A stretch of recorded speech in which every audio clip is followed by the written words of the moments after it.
আসসালামু আলাইকুম। আসলে লাইভে আসতাম, লাইভে আসি নাই। লাইভ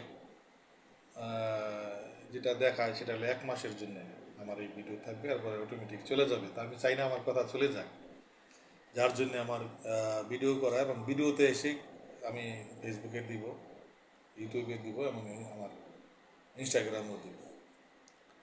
যেটা বলতেছিলাম সেটা হলো একটা স্লোগান, যে স্লোগানটার জন্য আমার এই লাইফে আসা, সেগুলো ইনকলাব জিন্দাবাদ।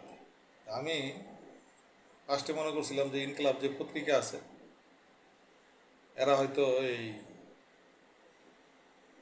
ছাত্র আন্দোলনের সাথে কিছু কাজ করছে, কি বলে, লেখালেখি করে পত্রিকাটা। পরে যখন বুঝতে পারলাম যে না, এটা একটা স্লোগান, সেটা হলো বিপ্লব এবং কি বলে বিদ্রোহ। যাই হোক, এই ইনকলাবের উপরে একটু চিন্তা ভাবনা করে দেখলাম যে ইনকলাবটা অন্য দেশের ভাষা। ইনকলাব জিন্দাবাদ ফরাসি ভাষা ইনকলাব, আর জিন্দাবাদ হলো উর্দু ভাষা। তা আমি দেশাত্মবোধক চাই, বাংলা ভাষার দেশপ্রেম চাই এবং দেশাত্মবোধক প্রেম চাই।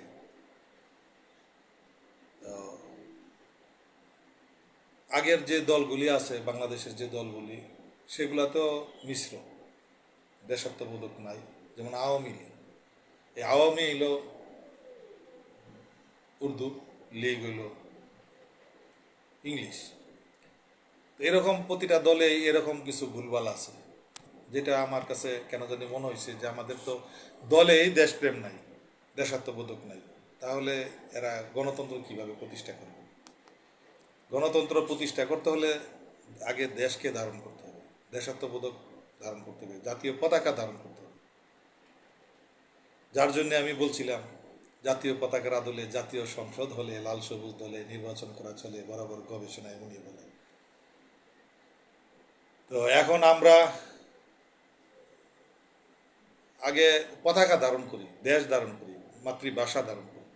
ভাষার জন্য আমার অনেক কথাই, আমি আরও 2-3 বছর আগে এই ভাষার জন্য অনেক কথা বলেছিলাম, সেটা বইমেলাতে, যে এই বাংলা একাডেমিটাকে চেঞ্জ করার জন্য, বাংলা করার জন্য, ভাষা ইনস্টিটিউট, মাতৃভাষা ইনস্টিটিউট। বাহ, এমনিতেই তো মাতৃভাষার জন্যে, বাংলা ভাষার জন্যে শহীদ হইয়া, যুদ্ধ করিয়া, রক্ত দিয়া ইংরাজি মাসে তারিখ ফেলাইছে। এখানে আমার খুব কষ্ট, অনেক কষ্ট আমার। তার কারণ হলো, কেন আমাদের এই মাতৃভাষা বাংলা ভাষা কেন নাই? বাংলা ভাষা ওই সময় হয়তো 8ই ফাল্গুন ছিল বা 9ই ফাল্গুন ছিল, কেন ফাল্গুন মাসে তারিখ ফেলাইল না? হৃদয়ে রক্তক্ষরণ হয় বাংলা ভাষার জন্য। ভাষা আমরা ভাষাকে আমরা ধারণ করতে পারি না। যদি ভাষা ধারণ করতে পারতাম, তাইলে আমাদের ভিতরে এই সংশোধনগুলো আসতো। রাষ্ট্রের স্বাধীনতার এই 53-54 বছরে পরেও আজকে আমাকে বিরোধ করতে হচ্ছে এগুলা সংশোধনের জন্য। এগুলা ভাবতেই আসলে লজ্জা লাগতেছে।